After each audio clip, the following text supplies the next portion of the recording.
Hey guys, hari ni aku beli wiper untuk kereta saya. Tapi saya bukan beli, saya beli lower arm, lepas tu dapat percuma sekali dengan wiper ni. Ni adalah jenama daripada Auto House.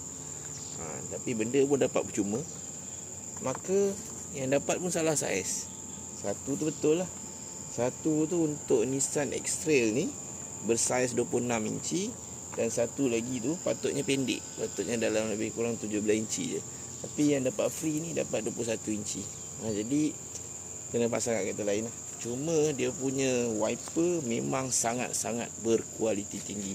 Dia punya pembersihan tu memang setakat ni lah, kita tak tengok tahan berapa lama. Tapi setakat hari ni, iaitu 6 bulan 6, memang cantik dia punya kuasa pembersihan. Dan siapa nak beli memang suggest belilah, boleh beli. Okey, ini adalah Auto House punya jenama daripada Auto Plus, bukan Auto House, Auto Plus.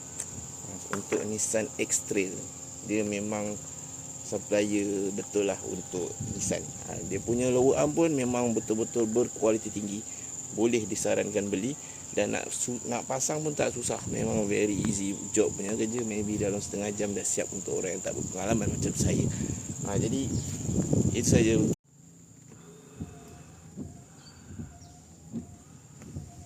Yang baru memang clear, yang lama tak berapa nak clear. Dekat-dekat ada air lagi. Sini dia tak ada langsung. Perfect.